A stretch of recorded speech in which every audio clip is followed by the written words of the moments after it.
How's it going, people? I'm Waterfields1 and welcome to Dragon's Teeth on Battlefield 4 on the PlayStation 4. We're playing a cheeky little bit of Domination on Pearl Market. Now, first things first, I am going to talk about the DLC pack, but I'm going to talk about this map to start with, because this map, and I seem to say this about everything that is gaming, but this map in particular is awesome. I love this map. Well done, DICE. Well done, whoever sat and created this map, because it just speaks to me. It just really does speak to me. It's everything I love about a first-person shooter.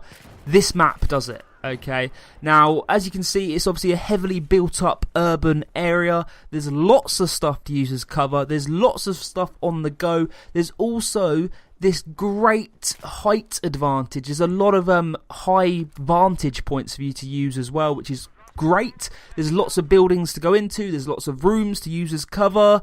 It's just everything I love about a first-person shooter. It really is. It's close quarters. Now, I hold my hands up and I'm completely honest, and I tell everyone this.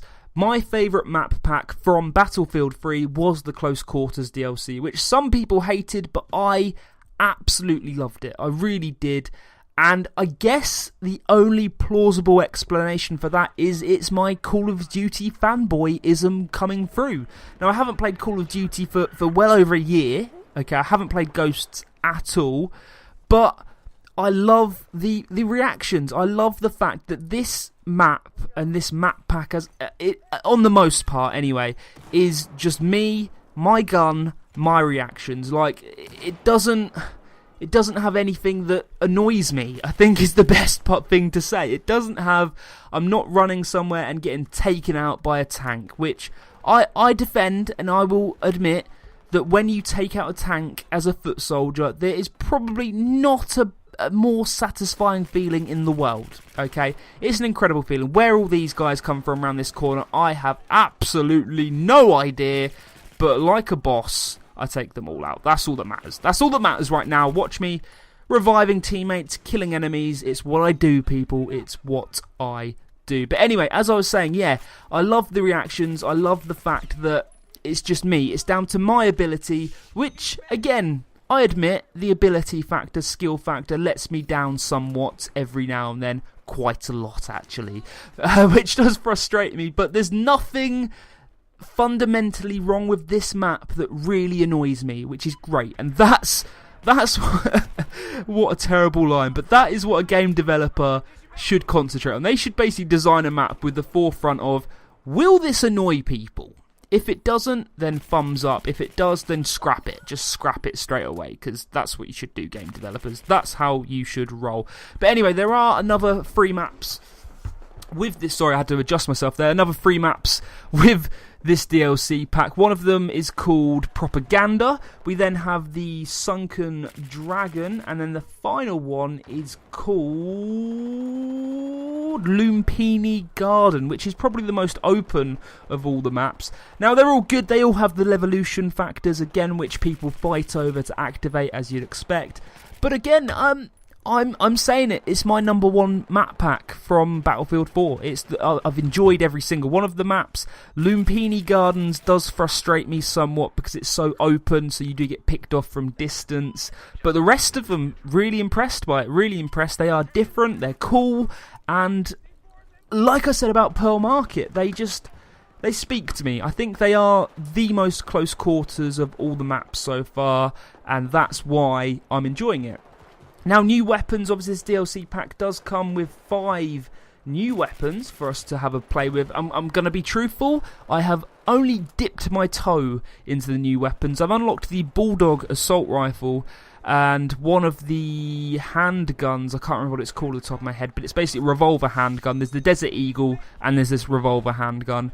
I kind of get the impression DICE don't care anymore, that they just thought, let's do this because it'll be fun.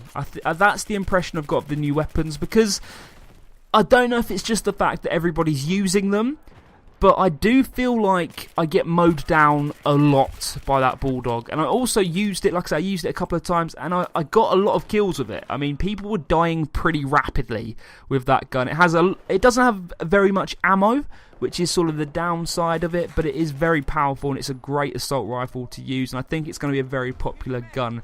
Now, here's my opinion again. I believe that DICE have done that because they don't care so much anymore, that they have just done it because it's going to be fun and people will enjoy using those guns. Okay, now I fully believe that Domination is in this game for one reason and one reason only, because it is the ideal MLG game mode. That's why it's in here. I think they really wanted Battlefield 4 to be one of the leading competitive games out there. They wanted these huge events for Battlefield 4 with huge money prizes, and the game let it down. The game couldn't do it, and fundamentally the game was flawed in so many aspects that it couldn't be competitive. It just wasn't fair. Now, that was the servers, the lag, the boomeranging. I mean, Naval Strike, the map pack before this one, it was unplayable for the first 2 weeks of its release. It was literally unplayable, and it was lagging, it was boomeranging, as I've already said. But it was unplayable, and that is unacceptable for a game. You know, that is completely unacceptable, and that's why MLG couldn't endorse it. That's why it's not a competitive leader, you know. It's why it's lost to Call of Duty Ghosts. It's why Ghosts is still MLG's baby. This should have done it, but they let themselves down, unfortunately, and they let themselves down in almost every aspect, to be honest with you. I mean, you couldn't even squad up until fairly recently. They didn't have a squad system. To play a game with your friends was so frustrating. It took ages, and if you disconnected, you were screwed. You had to then start again and try and squad up again within a server. But now they've sorted that, but in terms of going anywhere with that, it's too late. It's just too late, people. It is just too late, DICE. You took too long, and EA Games, which is a shame. It really is a shame. But as I said, my original point was those weapons, the new weapons, all seem like they were designed with the fun factor in mind, that people are going to enjoy using them, and people are enjoying using them, and people like me are hating getting killed by them at the moment. I am absolutely despising that factor. You know what I said earlier? If it annoys me, don't do it. That should be the factor. Just me. Just test it on me. If I get annoyed by it, nah, it doesn't happen. You drop it. That's the new rule for game development across the world, I think. I wish, Jesus, life would be beautiful if that was the case. But anyway, the other big part of this DLC is a brand new game mode. It's called Chain Link mode. Now again, we're playing Domination here, unfortunately. Now, Chain Link mode is basically you have points A up to G, I think, at the top of my head, and you have to hold 2 of them to create a chain. Now, if you create a chain, the enemy's tickets go down by that number of chains you have. So you ever have 1 chain to A to B, for instance, then the enemy's tickets will drop down by 1. If you have A to B and then B to C, 2 chains, the enemy's tickets drop by 2. It's a lot of fun. It's quite wide and open. Again, it involves a lot of footwork with foot soldiers battling out, which I enjoy. But if you have a team working together, they will dominate people. So that's pretty much it. Weapons, maps, and the game mode. Like I said, I've covered it all. One word, awesome. I'm really enjoying it. I hope you are too. Let me know in the comment section below what you think of Dragon's Teeth. Hit that subscribe button, smash that like button, and I will see you all at some point soon. Goodbye.